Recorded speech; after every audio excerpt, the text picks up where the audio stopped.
Salut à tous, ravi de retrouver sur canalturf.com dans cette émission Direct Course. Nous allons nous pencher sur le programme de ce mardi 10 février avec un quintet plus qui se tiendra sur l'hippodrome de Paris-Vincennes. Il s'agira du prix de Château-Gautier.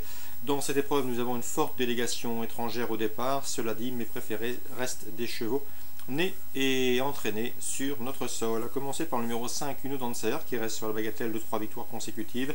Un cheval qui, à mon avis, n'a pas les gains en rapport avec son potentiel. Il a remporté un quintet plus le mois dernier sur cette cendrée parisienne. Une confirmation est ici attendue. Numéro 5, Uno Dancer. On lui posera le numéro 1, Eurasie de la Vallée, qui devra certes composer avec un numéro piège derrière la voiture, numéro 1. Cela dit, le cheval est au mieux, il n'a jamais terminé plus loin que 4e en 3 sorties cet hiver à Vincennes. Sachez également qu'il a remporté le prix de Sainte-Marie-du-Mont devant 6 de ses adversaires du jour, de quoi lui valoir de logique et de nombreux supporters dans ce lot. Le numéro 13, Vichy Lane, qui avait été disqualifié dans l'une des courses références, le prix Sainte-Marie-du-Mont, mais il avait ce jour-là montré sa forme en retrait et surtout laissé des regrets à ses supporters. Il n'a donc pas surpris lorsqu'il s'est imposé dans le prix de la Charte sur le Loir dernièrement. Il le faisait ce jour-là avec facilité dans une des courses références. Une confirmation est ici attendue, et ce en dépit de son numéro en deuxième ligne derrière les ailes de l'autostart. Ensuite, le numéro 2, Calais, qui a terminé deuxième du bon et du doué Very Nice Marceau dans un groupe 3 l'été dernier à Enghien. Sa deuxième place obtenue dans le prix Sainte-Marie-du-Mont derrière Eurasie de la Vallée n'a donc pas été une surprise, même si les espoirs de revanche à mon avis sont minces. Une place, et une belle place, peut lui revenir. Le numéro 7 dans cette épreuve, à savoir Ukir de Donjon, qui n'a pas gagné certes depuis plus d'1 an. C'est un cheval qui a de la qualité, et sachez que dans la course référence, le prix de la Charte sur la Loire, eh bien ce cheval a été malheureux, voire même gêné dans le dernier tournant, ce qui lui a coûté bien évidemment un meilleur classement. Il a déjà bien fait sur ce parcours et à mon avis il mérite d'être racheté. J'ai également retenu en mon rang le 3 New Yorker, qui s'est imposé sur un parcours de tenue à Nancy, à l'occasion d'ailleurs de son dernier succès. Cela dit, le cheval possède de très solides références sur les tracés réduits, notamment sur les parcours du mile ou de 2100 mètres. Sachez également qu'il est efficace et il sait finir vite lorsqu'il bénéficie d'un bon parcours caché. À mon avis, dans ce lot, il peut finir vite et venir corser les rapports de cette compétition. Je retiendrai également le numéro 4, New Way, qui reste sur une deuxième place à Cagnes-sur-Mer, preuve de son degré de forme. Il avait déjà bien fait sur les parcours de vitesse, notamment en Italie. Il a un bon numéro derrière la voiture.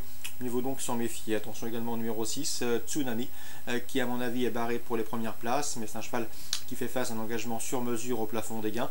L'entraînement efficace de Sébastien Garato, la drive d'Eric Raffin, mieux vaut donc s'en méfier de ce numéro 6, Tsunami. En fin de combinaison, le 5, Uno Dancer, le 1, Eurasie de la Vallée, devant le 13, Vichy Lane, le 2, Calais, le 7, Ukir du Donjon, le 3, New Yorker, le 4, New Way et le 6, Tsunami. Voilà ma sélection pour ce quintet. Prix de Château-Gautier entre ce mardi 10 février.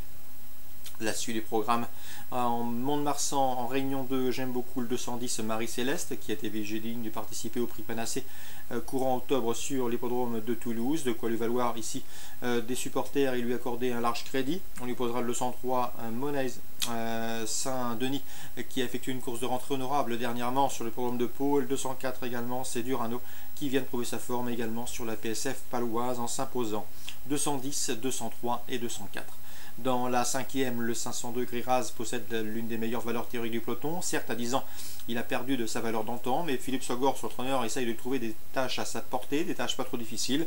Une nouvelle fois, comme lors de son dernier succès à Pau, il affronte des rivaux à sa portée. À mon avis, dans ce lot, c'est une toute première chance. Attention donc au 502 Griraz, qui décevrait en ne terminant pas sur le podium de cette course. Le 501 Dupontal a la chance théorique évidente, conduira l'opposition avec le 505 Venturon. Attention à lui, c'est un cheval espagnol qui à mon avis peut venir les chatouiller dans cette course.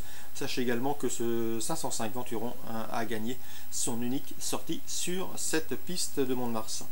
Dans la 7e, j'aime beaucoup le 703 1000 Miles et le 705 Lady Orpen, respectivement affichés 5e et 4e de cette course en dernier.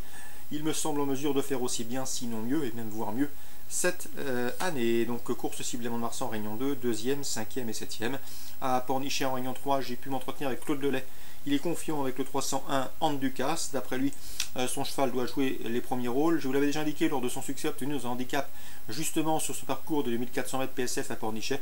Le cheval s'est imposé avec la manière, un succès qui lui a valu d'être remonté de 2 kg par le handicapeur, raison pour laquelle Claude Douet le présente ici dans cette course à réclamer, où l'opposition dans ses cordes. Il serait vraiment déçu de ne pas le voir lutter pour les premières places. Je lui poserai toutefois le 309 Airwoman et le 304 Le Feu du Ciel, respectivement affichés 2e et 3e d'une course à réclamer de même facture dernièrement le 15 janvier sur ce parcours. Sachez que le 309 Airwoman bénéficiera également de la décharge de Marilyn et 11 c'est un plus non négligeable, 301, 9 et 4. Concernant Fabrice Fouché, je sais qu'il est confiant, voire même très confiant avec le 402 Rêveur de Jade. Rêveur de Jade, c'est un petit peu le spécialiste de cette piste de Pornichet. D'ailleurs, il est entraîné non loin, à une vingtaine de kilomètres de Pornichet, puisque Fabrice Fouché entraîne en Loire-Atlantique sur la commune de Saint-Michel-Chef-Chef. Donc le 402 Rêveur de Jade qui compte, je vérifie, 4 victoires en 6 tentatives sur cette PSF de Pornichet, doit pouvoir soigner ses statistiques. Sachez qu'il vient d'ailleurs de s'imposer sur ce parcours dernièrement. Et dans ce handicap, il s'élance avec l'entière confiance de son entraîneur. Donc course ciblée à Pornichet Réunion 3, la 3e et 301 Anducas et la 4e et le 402 Rêveur de Jade. Concernant la Réunion 4 sur l'hippodrome de Cagnes-sur-Mer, j'ai 2 coups de cœur. Le 512 Bulle de Lomont qui avait gagné ses 4 premières sorties publiques avant de se montrer fautif dans la phase finale dernièrement. Une épreuve de Maccabi, c'est une pouliche de qualité estimée, voire même très estimée par Stéphane Cinglan. Et à mon avis, dans ce lot, elle doit pouvoir remettre les pendules à l'heure. Elle en a le potentiel. Concernant le 604, il convient également de lui accorder crédit. Il s'agit de Vikishima, puisqu'elle, cette course constitue un objectif, une course réservée aux juments, un bel engagement pour elle. Elle sera de surcroît déférée des postérieurs. Notez d'ailleurs qu'en 4 sorties déférées des postérieurs, eh bien, elle compte autant de succès. Bref, ces 4 dernières sorties déférées des postérieurs ont été couronnées de succès. Rien ne s'oppose à réaliser la passe de 5 dans cette épreuve. Donc le 512 Bulle de Lomont estimé, le 604 Vikishima course visée. Voilà pour les infos de ce mardi 10 février. Je vous souhaite d'excellents jeux à tous et on se dit à très bientôt sur Direct Course.